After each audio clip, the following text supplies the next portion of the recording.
Okay, so let's get started. So, oh, you're too late.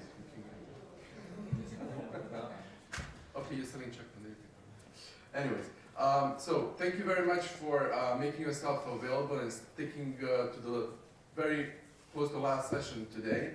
I hope you really enjoyed the Risk 2019. I really did. So it's actually, by the way, first time I'm here. So the topics that I'll be covering today is basically a couple of things. First of all, I'll be talking about the challenges that we see in cybersecurity and why we as Checkpoint think is happening. And the second thing is I'll be talking about some latest, the greatest Checkpoint inventions that we did a couple of years ago. They are proprietary to Checkpoint, of course, was developed. And how you as our customers can benefit from it. So from you that don't know me, I'm Edin. I'm a sales manager, head of sales in Adriatic. So let's get started. So a little bit of the statistics. I mean, I'm sure you heard a lot of what were the threats and what kind of threats we had out there. But let's just step back and think about what was happening last year.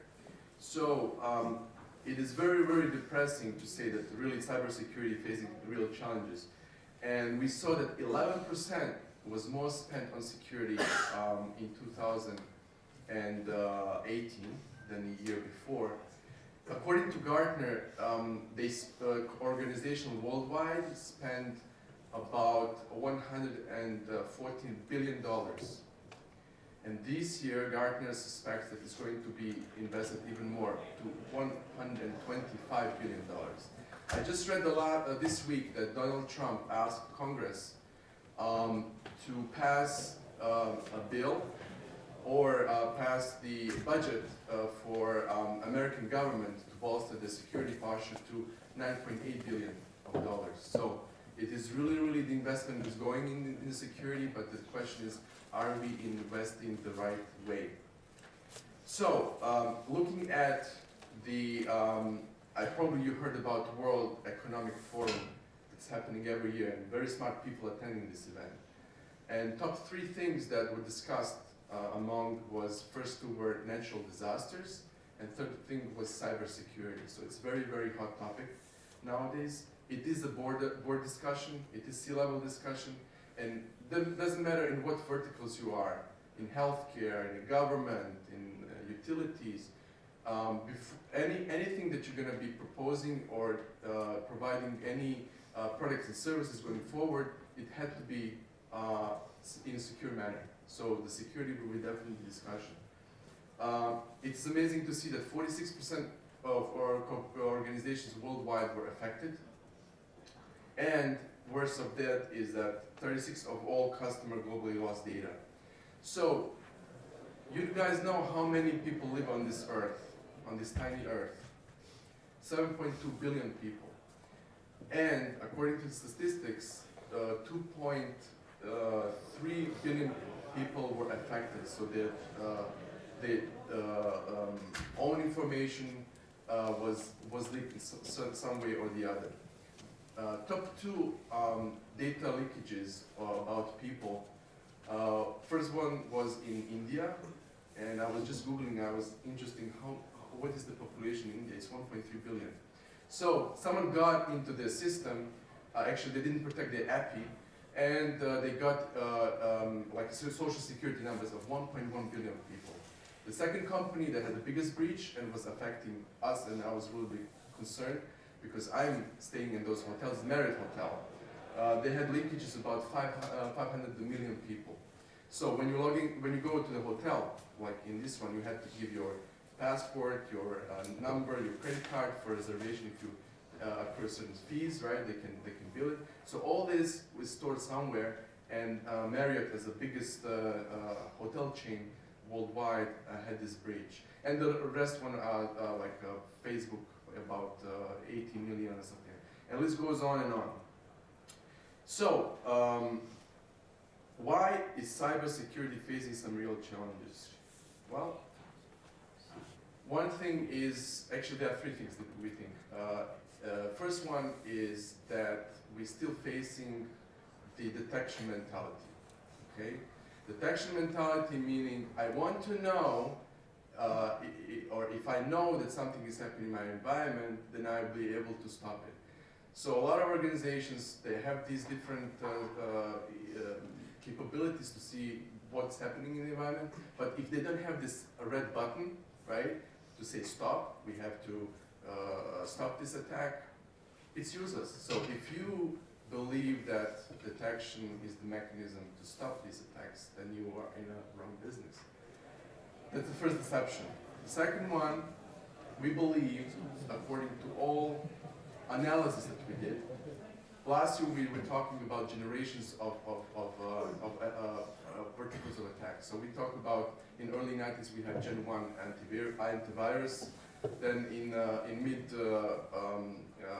2000s we had networking, so firewalls were very famous with IPS protection.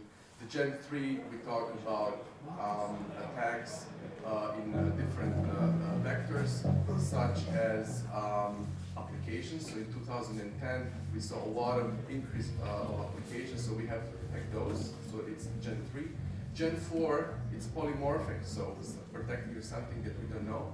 The malwares are basically changing constantly, and the new ones are coming up, so you have to have the technology to address that.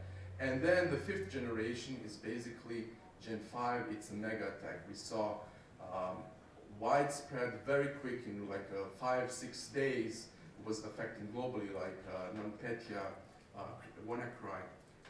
So this is Gen 5. I'm not going to be talking about Gen 6 and nanosecurity, that's some other topic, but basically we believe that organizations on a global level are at Gen 2 and Gen 3. So then they didn't even implement something that that organization should be protected, and that's against the polymorphic attacks. And that's where the sandboxing comes into play and so on. So the third thing that we believe is the complexity. In organizations, throughout the years, since the existence, organizations were thinking, if I buy a point solution, the best of breed solution out there, I'll be more protected. And this could be the true for 2-3 vendors, but it's adding up. You have 5 consoles, 6 consoles, you have only one administrator, and the security complexity is worse thing. You can have the best firewall out there, solution, but if you misconfigure it, and you don't know the visibility in real time in your environment, you'll pretty much lose, right? So those are 3 components that we see are crucial, and why we see that companies are investing more in security, but it's not effective. It's actually even worse. So let's show you some what I mean with complexity and in this aspect. So in this example, we have 9 attack vectors, and you can read them. I don't have to read it. Mobile devices, private email, right? FTP. And then for all of these vector of attacks, you have to have technology, something that will block it. I hope that everyone does. And by the way, all these on the left side, Checkpoint can do it. And I'm not saying the Checkpoint can do everything, because none of the vendors can do everything, right? But we can give you very, very good coverage and in easy way to cover a lot of these things, right? So, so what it does is, if we do calculate, if we have 9 attack vectors and the technologies, 8 of them that you have to cover. So there are 72 technologies that we talk about that you have to implement to secure this type of vector attacks. Now let's zoom out a little bit and look at additional vectors that we see out there. And again, this is progressing more and more. So if my math is correct, it's 416 technologies you need to have in order to cover all these. And the list goes on, and we're going to have additional vectors so that you have to cover. So your security vendor that you invested or are planning to invest has to have the visibility, has to concentrate on security. They cannot do other things than security as well, but it has to have a focus, because technology that we are developing today will be used probably in 2 years. So we have to have a vision and be able to adapt and help you going forward. So complexity doubles in 3 years. So if you think today is difficult to secure, let's wait until Internet of Things kicks in, and we're going to have billions and billions of connection points that we have to protect. And even if you were this smart guy, you wouldn't be able to do it all by yourself. So what we do at Checkpoint is that we don't just arbitrarily think about what's next and what should be developing. And we're really closely working with customers. We have a dedicated team that actually are listening to our customers, to their needs, where their businesses are going to take them, and of course we innovate. We see how we can merge all of this and leverage their existing install base and be able to help them out. So here's the one quote that Steve Jobs was saying: "Innovation is changing that unlocks change that unlocks new values, and I think also new opportunities." Right? I believe Checkpoint is very well situated to help you through this change and to the new era, because I know you guys have challenges. I know that you need to invent and provide new services. So through the digital transformation, definitely Checkpoint can help you out. So let's talk about some unique innovation from Checkpoint. And you see some buzzwords out there. Now, of course, I'm not going to cover all of them, but this will rest assure you that we are the leaders in cybersecurity, and we are here to stay and be able to provide you with the best of breed and cutting edge technology in respect to securing environment much better. So some of the buzzwords: zero phishing, anti-ransomware, of course, threat extraction, something that's proprietary to Checkpoint. I'll talk about it just briefly. CPU level detection. Even before malware gets in and can trigger itself, we can, at CPU level, we can really detect it and block that accordingly. I had to put this slide in. It's nothing to do with other things, but this is actually, because we are here, and for that reason I put this slide. This is the Checkpoint website in early 90s. Right? We were proud, we are OPSEC partner, over 75 partners globally. We even had at the bottom search engine associated, so you could search something, right? And look at the logos and everything, right? And the reason I put this here is that one of the first Checkpoint customers in Adriatic was Initiated. So it is great to be here in ground zero for Checkpoint. So thank you very much for that. So let's talk about some few examples about these inventions. We believe that number one risk that we have today and organizations are not covering is mobile devices. Now, as I was giving many presentations in the past, I was saying that segmentation is the best way to go forward against to protect and bolster your security. But you don't know anymore where is your entry point to your organization. It could be mobile device, it could be from the cloud, from bring your own device. You don't know, right? It could be someone inside the organization. So you have to have a holistic view how to protect yourself. So when you click on this link, right, you get the SMS, you can click it, God knows what happens, right? So if you have a Checkpoint enabling those devices to protect you, we do the queries, and I'll show you some animation, hopefully it will work. But basically we have, and this is the key concept, if anything from this presentation I want you to remember, is the Checkpoint Threat Cloud. It's the knowledge and everything that we actually feed in our cloud, and all your gateways, your endpoints, it doesn't matter, a laptop, tablet, your host actually are communicating to our threat cloud, and in real time you're getting the information. So let's take a look at what our threat cloud does for you or for our existing customers. We have about 86 billion transactions per day, and just to resonate, Google has 6 billion. So this is how busy it is out there in our cloud, because the gateways are trying to get information if this is valid or not, or classification. 700K malware detections daily, and from those 7,000 are 0 day. So if someone in Singapore gets infected by the 0 day, we know we convert it in the signature, we create a signature for it. Even if you don't have the latest and greatest, zero-day protection, at least if you have IPS, your gateways will be protected and you will be able to stop those type of attacks. Then command and control centers, list goes on. And this is dynamic map. This is just a screenshot, and you can select the country you like. I select Slovenia, and you can see what were the threats in this country for the last week or a month. And if you go to Cyber Attack 3 heat map, checkpoint, you'll be able to see it live. So basically, when you click on this link, what we do is we analyze things, and this is what actually is showing here. This is the threat cloud that I was talking about. So our checkpoint research organization is feeding in the information. From the sandboxing technologies, we feed in from the emulation cloud. Global sensors, we have sensors in the dark net. We have sensors on globally that can see the tractions, what's happening on a daily basis. We have some industrial feeds, and also we are partnering with third-party companies that are just developing know-how for specific vectors of attacks, for like a banking industry and things of that nature, and it's called IntelliStore, right? So you're enjoying the benefit of all of this. And this is feeding, again, as I was saying, point to point from the networking all the way to Internet of Things. So let's talk about the real-time prevention.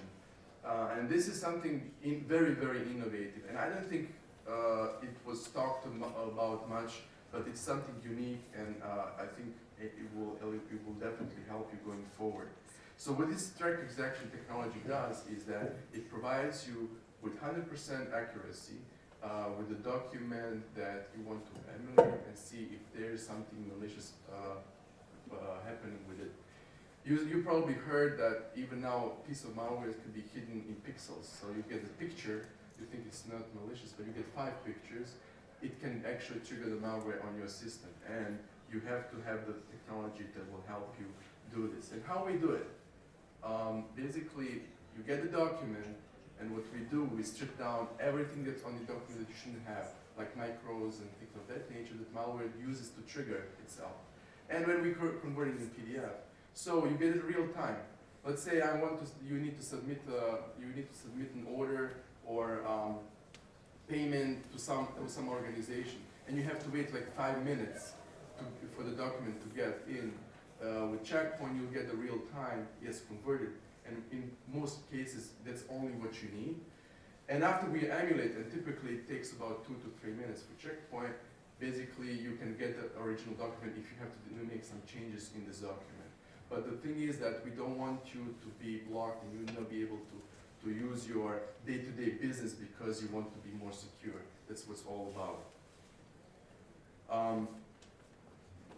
Here's some statement from the largest Mexican bank that actually deployed this technology. They're saying that sanitizing this document helped them a lot and increased their security posture in the organization. But not only the end customers, also we heard about Forrester saying that this is perhaps the most impressive functionality the Checkpoint is offering. In fact, you probably heard about NSS, and we did the test. They take our devices just like from the other vendors as well, and they did some regressive testing on it. And they have 2 tests, breach detection test and breach prevention test. And we participated in both cases. And NSS didn't allow us to use this technology called threat extraction in breach detection test because they believe this technology that comes with the solution, it's prevention, and this is the detection. So, yes, okay, we scored well in both of them, but I'm telling you that the Checkpoint is always thinking about the prevention. It doesn't matter what the reports are and how this is going to be done going forward. The other thing too is we saw a lot of threats out there, and it's happening with phishing attacks. And we believe, and this is our report that we did, about 76 organizations had some kind of phishing attacks, meaning typically goes through the email, but also it can be also web-based. So you go on some website and you basically getting some link that you think you should be getting, but it's leading you to different sites. So let's take a look at this animation. So let's say you have a SaaS application, Office 365. So even before you can even put your name, in real time, we send the information, we dissect it. We ask our threat cloud again, coming back to threat cloud, on the IP reputation. We look at where is this site coming from. The pictures, does it look like the same for the original site? Domain reputation, was this domain published out there in the last 3 days? So these are all vectors that we are sensing and looking at before we do the verdict. The worst thing is that you provide your sensitive information and off you go. Additional thing that we do, and it's really, it comes with a solution, but it's really, someone would say trivial. We have the capabilities to sense, and how many of you are using your Active Directory password for Facebook, for other applications out there? I hope you don't. But a lot of people that don't think about security, who is going to remember 10 passwords? Come on. Plus my organization hopefully asks me every 6 or 3 months to change this AD password. I cannot remember it. So what they do is you go to Facebook and you type in your AD password. So Checkpoint has the capabilities to sense it and give this feedback to user. Oh, you shouldn't be using this password because it will affect and lower your security portion in your organization. So one last word about focus and trust. This portion, and probably a lot of you will ask what DNA has to do with malware, right? Everyone knows what DNA is. Basically, what we do at Checkpoint, and again, this is towards the sandboxing technology, but also what we do in cloud per se.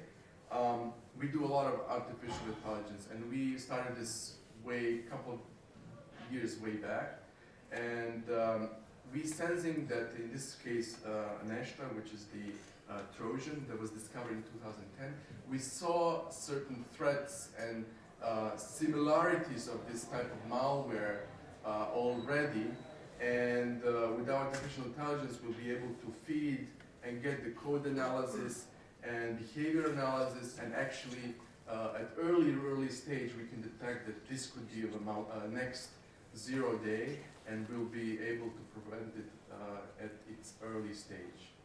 So we do a lot of these analysis, and we are very successful at it, and that's why we score very high on all these various tests that are out there.